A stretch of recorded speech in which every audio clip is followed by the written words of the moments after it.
The delivery person sent a notification from the villa complex. "Wow, Missy, you really know how to live it up, huh?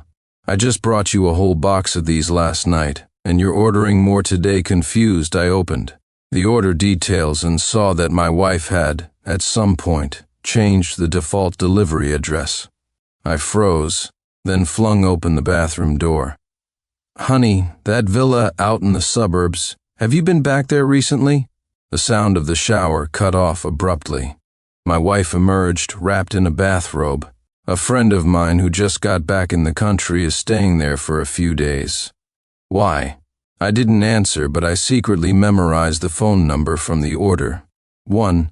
After silently reciting the string of numbers in my head, I didn't turn off the aromatherapy lamp on the nightstand. Instead, I deliberately stared at the swell of her chest beneath the robe. "It's been a week, honey. I've missed you." I pulled her into my arms with a cloying tone. "Hubby, I've missed you too, but I've been working all week. I'm just so exhausted." She pushed my wandering hands away and took a step back.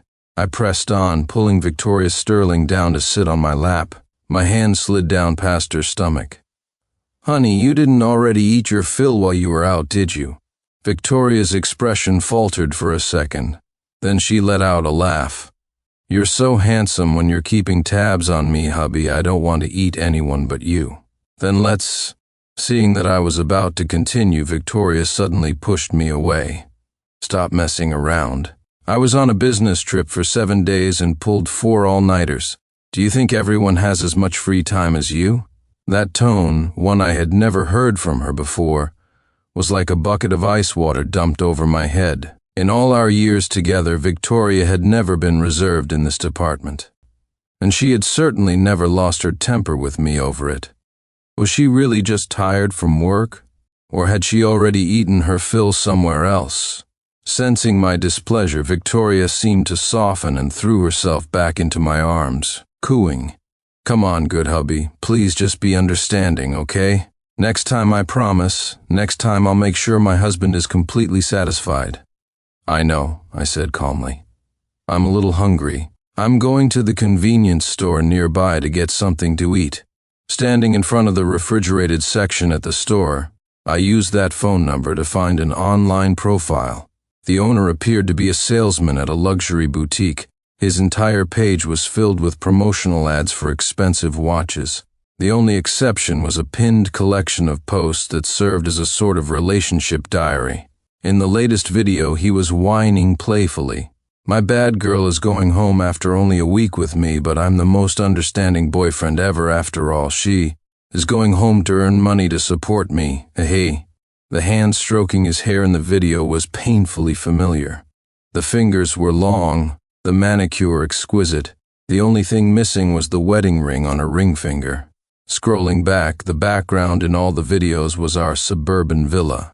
The earliest post in the collection was from a year ago, showing only a picture of Victoria's back. "I can't believe I met a celebrity from the business channel today. She even said I was young and energetic. And she said she's going to come to my counter every day to pick out watches." Ah, I stared at the video, an icy dread creeping into my heart as a horrible realization dawned on me. There was indeed a period when Victoria started bringing me a new watch every day. At the time, I even asked her why she had suddenly become so sentimental. Victoria had just collapsed onto my lap and said with deep affection, "Because when I see these watches, they make me think of you, of course. I want to give all the most beautiful things in the world to my precious." Thinking back on it now, I just find it pathetic. Perhaps everyone in a marriage has fantasized about being left by their partner, but I never imagined that my wife would fall in love with another man on her way to buy me a watch. 2. I waited until my food from the convenience store was completely cold before I went down to the underground parking garage. I hid a small recording device under Victoria's car. By the time I got home, she was already asleep. The old Victoria would never have gone to sleep before me. It seemed that this week of work had truly worn her out. I had barely been in bed for a moment when her phone rang, a jarring sound in the quiet room. She silenced it in half a second.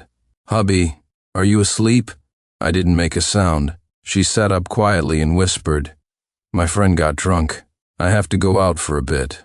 Be a good boy, hubby. You go to sleep and wait for me to come back, okay?" I let out a groggy, pretending to be half asleep. "Be safe." She turned and kissed my forehead, then got dressed and left the bedroom. As the front door clicked shut, I sat up and turned on the light. A few minutes later, I threw on some clothes, went downstairs, and hailed a taxi. Using the GPS tracker on the recording device, I followed her route. Sitting in the dim back seat, I opened the young man's profile again. Half an hour ago, he had posted a vlog showing off his recent gifts. The caption read, "My life is completely filled with little things from my baby, but there's a certain place of mine I'd like to fill with your scent tonight, no wonder." Following Victoria's route, I arrived, as expected, at the empty suburban villa. It didn't take long for me to find her familiar car in the parking lot. Through the driver's side window, I saw her take out her phone. The next second, it was my phone that rang. "Hubby, are you okay?" I heard thunder, and I was worried you wouldn't be able to sleep alone. Staring at her silhouette just 30 feet away, I let out a sudden laugh. "Where are you?" "Picking up my friend," she said, holding the phone, her expression calm in the car's interior light. "You just wait for me. I'm a little busy here, but I'll be back to catch up on sleep with you tomorrow morning." Ever since I was a child and witnessed someone get struck by lightning, I've had a severe fear of thunderstorms. Because of that, whenever there was a storm, Victoria would always try to be by my side. She even once walked out of a crucial business meeting during her company's early days just to come home and be with me. Yet the moment she hung up the phone, a distinctly youthful figure walked into my line of sight and got straight into her car. Then, the car began to rock. Through a crack in the window, I could hear the man's muffled panting. "Baby, you said I was young. So am I. Much better than that old stick in the mud you have at home." In the echoing underground garage, I hid behind a concrete pillar and watched for nearly 20 minutes. I watched the woman who was cooing sweet nothings to me one second, lose herself in the arms of another man the next. After I had filmed everything, my hands shaking uncontrollably, I went home ahead of her. It wasn't until the next morning that the front door finally opened. Victoria was back. She even brought me a new watch and my favorite crab soup dumplings. "Were you that tired yesterday? Look at the dark circles under your eyes." "No, my friend was just really drunk," she said, rubbing her temples. "By the way, hubby, I can't catch up on sleep with you later. I have to go to the office to prepare for a partnership meeting tomorrow." While Victoria was getting her documents ready, I spit the dumpling out of my mouth, went downstairs to retrieve the recorder, and on my way back up, tossed the new watch into the trash. The cleaning lady, seeing such an exquisite timepiece, stopped me, aghast. "Young man, are you just throwing away such an expensive watch?" "I don't want it anymore." I didn't want the watch anymore. And as for the person who gave it to me, it was time for her to get the hell out. 3. When I got back home, Victoria had already left. I sat on the sofa and pressed play on the recording device. It was Victoria's voice from last night, calling that young man. "I'm in the parking lot." "Really? But didn't you just get home?" She had him on speaker and I could hear his joyful exclamation. Victoria chuckled lightly. "Of course, I saw your post, so tell me, which place of yours did you want to fill with me? You bad girl, you didn't spend time with that old stick in the mud at home, did you? I don't want to share with that old fellow." "No, I saved it all for you. Besides, looking at him now is as boring as looking at myself," the young man chirped. "I'm coming down right now." A moment later, the sound of knuckles tapping on the car window. "I thought you weren't coming today. You even rejected my call." Victoria said, "How could I bear to let you sleep all alone?" "What about you? Didn't you miss me?" "I did. I missed you the most." "What part of me did you miss?" Victoria purred, her meaning obvious. What followed was the sound of their breathless, heart-pounding intimacy. In the heat of the moment, the man asked tentatively, "Vicky, do you love me?" "I do. I love you. I love Ethan Vance the most." I sat in the living room listening to the recording over and over again. Even after the battery died and the recorder went silent, I kept mechanically pressing the power button. Just like that, again and again, I relived my wife professing her love for another man. Thinking back to her phone call last night, I realized for the first time what a master of time management my wife of so many years truly was. She couldn't even stand to be apart from him for a single day. But it seemed she had forgotten what tomorrow was. Early the next morning, I drove to the next city over, because I knew exactly what Victoria's partnership was all about. According to Ethan Vance's updated profile, Victoria had bought a 5-star hotel in the neighboring city and was giving it to him to open a watch boutique. Miss Sterling, what a grand gesture in the banquet hall. One of our old bridesmaids, drunk, raised her glass. Buying a 5-star hotel and turning it into a watch shop, all to make a handsome boy smile. I stood outside the door, watching Victoria blush as she stood on her tiptoes and planted a kiss on Ethan's cheek. "You bet our MS Sterling is truly in love with our little EA company," VP chimed in, smiling obsequiously with a champagne flute in hand. "She's even arranged for the Sterling Group's annual corporate gala to be held here from now on." Looking at their faces, I clenched my fists. So everyone around me knew about him. I, the legitimate husband, was the only one left in the dark. The bridesmaid swayed, holding her glass. "Little Mr. Ethan is so handsome. How about a drink?" Ethan hid behind Victoria. "My baby doesn't let me drink." "Oh, come on, back in the day, the big man here drank himself into the hospital for Miss Sterling's business deals. Come on, little mister. Do us the honor. He's not sincere, Harrison. He doesn't have to drink." Victoria suddenly spoke up, cutting off the bridesmaid's teasing. Perhaps because my name had been mentioned, Victoria walked to a corner to call me. "Hubby, are you not home? Why is it so noisy where you are?" Her voice held a trace of anxiety. "I'm just walking around near a hotel. Why do you sound so strange?" She was as sharp as ever, picking up on my mood immediately. I took a deep breath. "Victoria, do you remember what day it is today?" 4. After saying that, my voice trembled uncontrollably. There was a pause on the other end of the line before she quickly replied, "Silly, of course I remember today's the 1-year anniversary of losing our baby. As soon as I finish this deal, we'll go to that new restaurant tonight."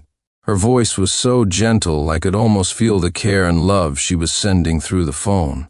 When I remained silent, Victoria continued to coax me. "It's okay, my precious. I'm still young and strong. We'll have more children in the future." I didn't say a word, but my hands clenched tighter and tighter. "All right, see you tonight." I stood outside the hotel, watching as Victoria hung up the phone and threw herself into Ethan Vance's arms. So she hadn't forgotten, but even though she remembered, she still chose someone else on this day. That evening, when Victoria came to pick me up for the restaurant, the affection in her eyes didn't seem feigned. However, just as I was about to raise my wine glass to toast her, I heard a notification chime from her phone. She instinctively glanced at me, then slowly placed her phone under the table to check it. She even dimmed the screen's brightness. I saw every single one of her subtle movements. The sender of the message was obvious. I saw her hesitate for a long time, but in the end she spoke to me. "Hubby, you start eating. A client has an emergency." My heart grew colder and colder, but still, I held on to a sliver of hope and grabbed her arm as she was about to leave. "Can't you just stay for this one meal? I told you, it's an emergency. Can't you be a little more understanding for once?" Victoria snapped, her voice laced with impatience. "Victoria, don't make a scene." She yanked her hand away. Her long fingernail caught on the pearl band of my watch, and with a soft clatter, the beads scattered across the floor. A waiter hurried over to help pick them up, and I knelt down as well, gathering the scattered pearls one by one. "You know, Victoria, The day I learned we lost our baby, I shed more tears than there are pearls. On this floor, Victoria's back stiffened, but she walked away without a single glance back. I watched her figure disappear, then calmly sat up and took a sip of red wine. An hour later, I opened that familiar social media app. Sure enough, a new post had popped up. It was a picture of a sonogram. The doctor was the same one who had done Victoria's prenatal checkups last year. The caption read, "Yay, from now on, it's a family of 3 with my baby." I let out a bitter laugh and did a rough calculation of the timeline. It turned out Victoria had cheated soon after meeting Ethan at the counter. And the first time she cheated was precisely when she was 1 month pregnant with our child. Just then, he posted another update. It looked like they were in a hotel, celebrating the arrival of this new life. In the photo, droplets of water trickled from the ends of a woman's hair down to the tip of her breast, while her lips were pressed against a man's muscular thigh. I screenshotted the evidence, then finally walked out of the restaurant and made a call. "Hello, 911? I'd like to report the CEO of the Sterling Group, Victoria Sterling. She is currently engaged in illegal prostitution. That night, the news that the sales lad slept his way to the top as a homewrecker shot to the top of every trending list. I heard that by the time the police arrived, the hotel was already swarming with media. Watching the live stream, I found it laughable to see the woman who had always been so high and mighty now scrambling desperately to avoid the reporters. In the end, Ethan and Victoria were taken to the police station for questioning on suspicion of soliciting a prostitute. Although they were later cleared of that specific charge, the revelation that Victoria was a married woman turned the incident into a devastating public relations disaster. Lying in bed, I casually scrolled through the online comments. As expected, just 2 hours in, the internet was a cesspool of outrage. The sales guy is a homewrecker? Or is the female CEO a prostitute? I'm gonna be sick. This world is insane. The next moment, I saw Victoria, just released from the police station in the live broadcast, calling my phone. "Hubby, you saw the news, right? It's all a misunderstanding." I was definitely set up by a rival company. They must have called the media. "Hubby, you have to believe me. I was framed. It's all just a big misunderstanding." "Is that so? Has the misunderstanding really been cleared up? For instance, your real relationship with Ethan Vance?" I spoke in a level tone. "It's cleared up, She realized something and stopped abruptly. "Sincere Harrison, was this your doing?" 5. I didn't answer her, just chuckled softly. "It's good that it's cleared up. After all, if we have to go to court for a divorce, the evidence will be crystal clear that you were the one who cheated." Sincere Harrison. Victoria screamed through the phone. "How could you do this to me?" "Whatever. We can talk about it when I get home." "What? Are you busy again? Busy hiding your little darling away in a love nest? Or busy opening hotels and getting sonograms? You followed me?" Victoria's tone turned venomous. "If I hadn't, how would I have ever known that my wife is a complete and utter liar? Our child was gone a year ago, and while I was grieving for you, making you recovery meals, you were out cheating with another man." After a long pause, Victoria's tone changed. "Weishu, he seduced me. I'll never have anything to do with him again." At that moment, I finally felt utter disgust. "What? You have the nerve to do it, but not the spine to admit it?" "Victoria, if you had just admitted you loved him, I could have at least respected your honesty." "I don't love him, I swear. I only love you." Over the phone, Victoria repeated her assurances over and over. I suddenly remembered our wedding. The officiant had asked, "Do you promise to love and honor him forever?" Victoria, still a bit shy back then, had nervously said, "I do. I swear I will love Sincere Harrison forever." It turns out forever has an expiration date of just a few years. It turns out vows are so pale and fragile in the face of human nature. For years everyone said I had good taste, that marrying Victoria had catapulted me into the upper echelons of society. I'd even felt a secret pride. I was grateful that despite all the hardships, we had never given up on each other. What a fool I was. When Victoria rushed back home, I was packing my things. Waishu, what are you doing? It had only been a day, but the dark circles under her eyes were like two indelible smudges of gloom. Moving out, I said curtly, continuing to pack. Waishu, I know I was wrong, Waishu. I was wrong. I was really wrong. Please give me one more chance. Just one. I promise. She covered her face, her voice choked with sobs. I thought about ending it, she said, looking up, a pleading look in her eyes. I was just looking for a bit of excitement. I never planned for it to go this far with him, and I certainly never thought about divorcing you. You thought about ending it, so you got pregnant with his child? You thought about ending it, so you abandoned me time and time again to go to him? She knelt before me, begging through a flood of tears. Waishu, I'm begging you, just give me one more chance. Just one. I swear it will never happen again. I looked at her tear-streaked face, feeling no ripple of emotion in my heart, only an endless, desolate sorrow. I took a deep breath and said, word for word, let's get a divorce. Victoria refused a divorce. I made her write a letter confessing to her infidelity. When she finished, she earnestly asked if she should kneel and read it aloud to me. I placed the confession in my suitcase and rejected her offer. No need. I just wanted another piece of written evidence of your affair. Victoria gritted her teeth in fury. Sincere Harrison, you're humiliating me.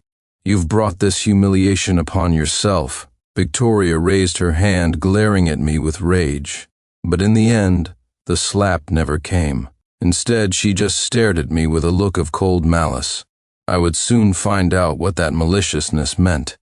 6. To salvage his reputation, Ethan Vance filmed a video to clear his name. In the video, the grown man was a picture of pitiable innocence, sobbing to the camera.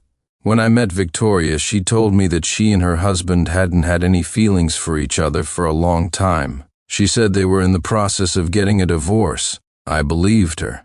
I thought I had found true love. I thought. He broke down, unable to continue, as if he had suffered the greatest injustice in the world. In the comments section, netizens flooded in to express their sympathy and support. I feel so bad for Ethan Vance, getting tangled up with a corporate man-eater, only to have his name dragged through the mud. Victoria also released a statement, admitting to her relationship with Ethan. She even produced the divorce papers that she hadn't signed that day. In an instant, the tide of public opinion completely turned. The same people who had been calling Ethan a home wrecker were now sympathizing with him, calling him a victim who had been deceived. And I, the husband who had been betrayed by his wife and slandered by her lover, became the target of public condemnation, the cruel, heartless freeloader who wouldn't let them be together. I looked at the comments and could only laugh at the absurdity. In this day and age, all you have to do is cry and play the victim to win sympathy and twist the truth. The story blew up, and all my contact information was doxed. My phone was bombarded with calls from unknown numbers. I had wanted to part ways amicably, but it was clear that was no longer an option. So I spent an entire night drafting a long, detailed statement. I compiled the unsigned divorce agreement, screenshots of Ethan's social media, proof of the suburban love, Nest, hotel records, and everything else into a clear, chronological chain of evidence and uploaded it all. I also created a timeline of my life with Victoria, our marriage, her pregnancy, the miscarriage, our daily life together. After finishing, I tagged both Victoria and Ethan and added a simple caption, "The home wrecker and the adulteress, a match made in hell." My statement, once posted, caused an immediate uproar. The netizens who had been sympathizing with Ethan and calling me a kept man were suddenly stunned into silence. The evidence was irrefutable, the timeline was clear. It was obvious whose side to be on. I scrolled through the comments. The initial wave of insults had transformed into shock and disbelief. And finally, to sympathy and support for me. Of course, there were still some vicious curses and attacks, but I no longer cared. Ethan probably never expected me to have so much evidence. He deleted his previous sympathy-seeking post and disabled his comments. As for Victoria, she had yet to make any response. That night, Ethan somehow got my phone number and called me. "Sincere Harrison, why would you do this to me? People are throwing paint at my house every day now. Are you happy? Who was it that destroyed someone else's family first? Who was it that chose to be the other man and interfere in someone else's relationship? I was deceived too, so you just comfortably settled into the role of a homewrecker." I cut him off. "Ethan, don't get so lost in your own lies that you start to believe them. Are you telling me you had no idea what you were doing? Fine. I'm telling you Victoria is mine now. Don't you dare think you've won great. Then you'd better get that piece of trash to sign the divorce papers as soon as possible." With that, I hung up and blocked Ethan's number. 7. Victoria still came to find me. She didn't mention the divorce or my statement. She just brought a single sunflower. Waishu, I was suddenly thinking about when we first got together. Victoria handed the sunflower to me, her expression wistful. We didn't have any money in college.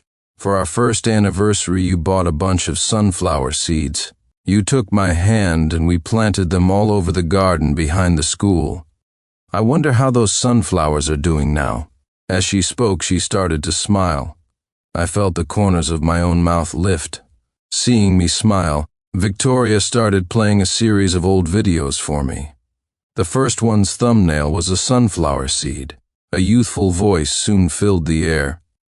"Today is our first anniversary, and we're going to plant sunflowers." Blood rushed to my head. The screen filled with a close-up of Victoria's face, only much younger. "When I get rich, I'm going to buy so many flowers, and we'll walk into a sea of flowers that belongs only to us." Victoria's eyes were sparkling, staring into the camera as if they held the stars. Then she randomly clicked on another video. I was the one filming. Victoria had a stomachache and I was making a long face, pointing the camera at her. "I'm fine," she reassured me. I mumbled, "But I feel so bad for you." Victoria threw her arms around me. "I'm going to make so much money." That was when Victoria was just starting her business, attending countless social events, drinking far too much alcohol, until she developed stomach problems. Later, I started going to those events for her, drinking in her place until I was the one ending up in the hospital. In the video, Victoria's gaze was fiery. "I'm going to make a lot of money for our future children." The videos were so old, that I could no longer connect the woman in front of me with the girl on the screen. When the videos finished, both Victoria and I were in tears. I was silent for a long time before I finally handed her the divorce papers again. "Sincere Harrison, how can you be so cruel? I really know I was wrong." I looked at her with a strange expression. "Victoria, what right do you have to call me cruel? When you were rolling around in bed with Ethan Vance, did you think you were being cruel to me then? When you got pregnant with another man's child, did you not think that was cruel? The one who did wrong has always been you." Victoria shook her head. "Waishu, I don't love him. I really don't." I sighed. I don't want to hear it anymore. Whether it was true or not, I no longer cared. Just listen to me, please. The only reason I chose him was because I saw him. As a diversion, a fling, he could never shake your position in my heart. And the pregnancy, it was an accident. "Enough," I said, frowning. "Victoria, if you had told me you were truly in love with him, I could have at least offered you my best wishes. Now I just think you're dirty." I placed the pen on the coffee table. "Sign it. Let's not waste any more of each other's time. Waishu, I'm begging you, please don't do this. I can't live without you. I looked at her, my face devoid of expression, and spoke again. "If you don't sign, the evidence I found on your phone is more than enough for me to file for divorce in court, and that will get very ugly." She slumped onto the sofa, defeated. Finally, with a trembling hand, she signed her name. I picked up the signed agreement. There was no sense of relief as I had imagined. Instead, a wave of indescribable hollow loss washed over me. 8. The next day, I received a package. Inside was a bag of sunflower seeds and a handwritten letter. Waishu, I'm sorry. I know I was wrong. Please give me one more chance. For the next few days, I received a gift from Victoria every single day. Sometimes it was a watch, sometimes a diamond ring, sometimes an article of clothing. Each gift came with a letter of apology, every line overflowing with her deep regret and love. But she seemed to have forgotten that the very sight of a watch now made me sick. As for her, she had betrayed me so completely, yet now she was putting on this act of profound love. After the mandatory cooling-off period for the divorce had passed, I arranged to meet Victoria at the city hall to finalize the paperwork.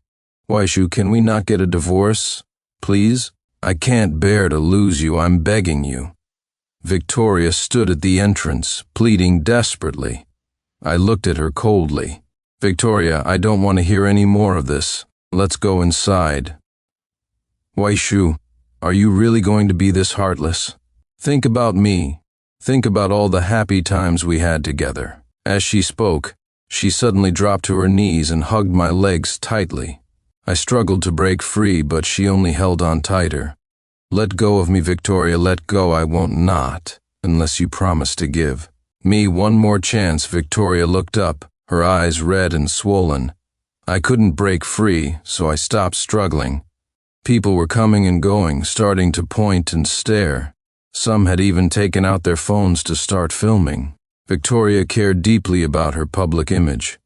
Realizing the scene she was making, she let go, her body slumping in defeat.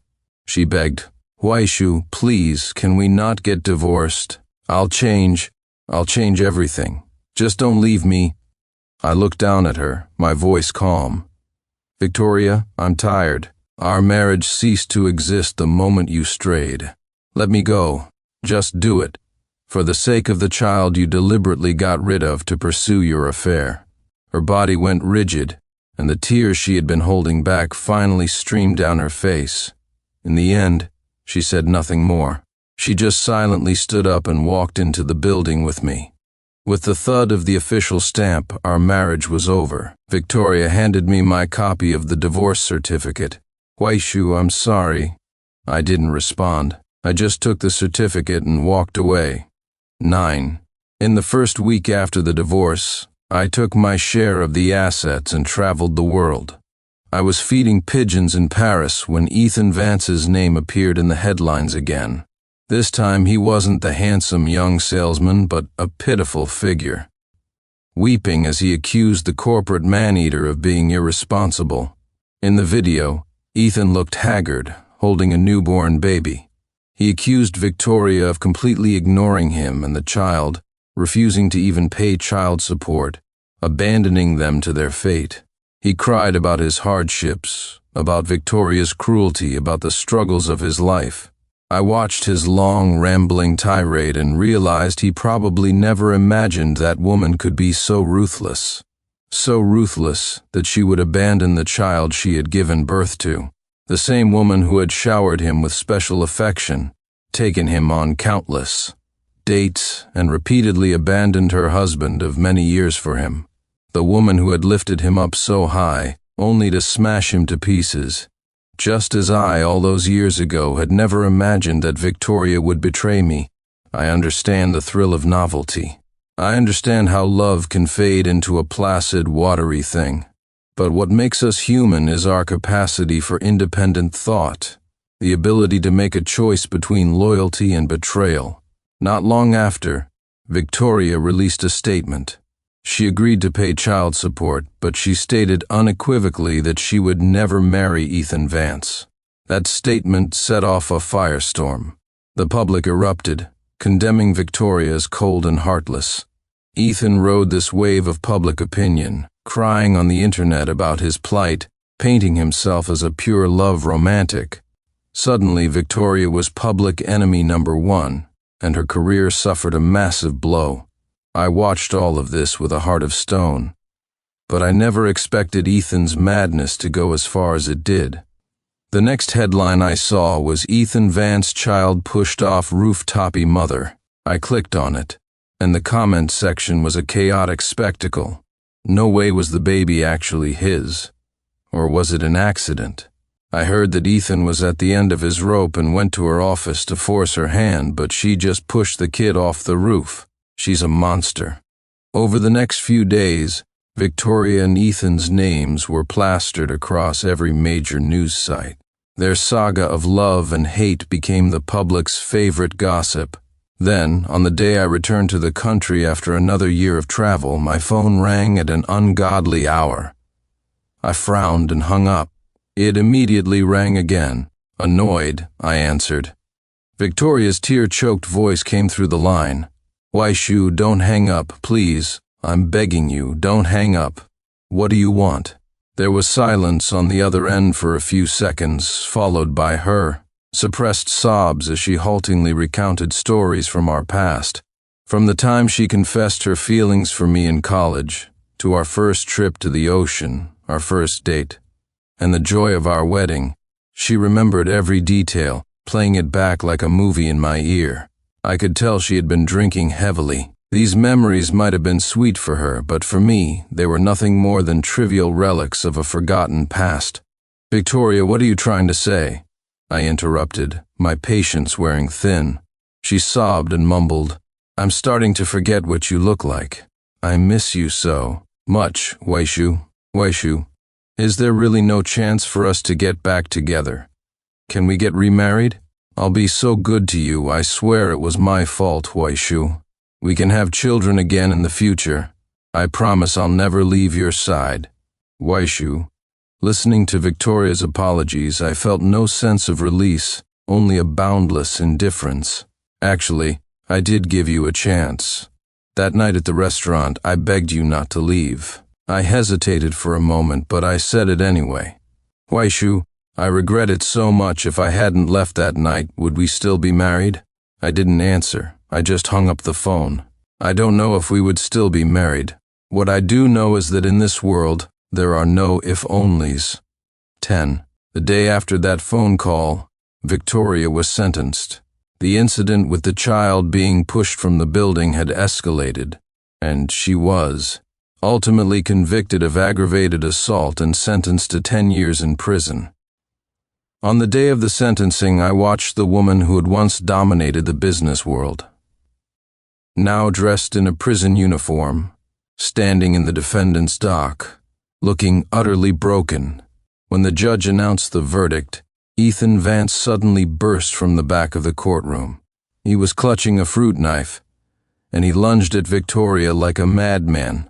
"Victoria, I hate you," he screamed. The knife flashed, and he plunged it directly into her abdomen. "You ruined my life. It was all you." The courtroom erupted into chaos. Bailiffs quickly subdued Ethan, while Victoria collapsed, clutching the wound that was gushing blood. As she was being carried out on a stretcher, she managed to turn her head to look at me. Her lips moved as if she wanted to say something, but in the end, no words came out. 3 days later, Victoria died in the hospital from blood loss. Ethan Vance was diagnosed with severe schizophrenia and committed to a psychiatric hospital. When the lawyer read her will, I discovered that Victoria had left her entire fortune to me. It would be foolish to turn down money that was handed to me. I accepted the inheritance and obtained permanent residency abroad. The day before I left the country, I went back to the university where Victoria and I had met. I walked slowly through the campus, just wandering. The summer break was ending, and some students were sweeping the grounds. A mischievous boy tripped a girl walking with him, and she chased after him, brandishing her broom. I watched them and smiled faintly. It was as if, in a blink of an eye, I was seeing the younger versions of myself and Victoria. I ambled along and found myself at the spot where we had secretly planted the sunflowers. I walked deeper into the garden, step by step, as if by treading this path I could capture the memories of the past. Back then, at the end of every date when we reached her dorm, Victoria would always wave at me. Sincere, see you tomorrow. What did I used to say back? I remember now. I said,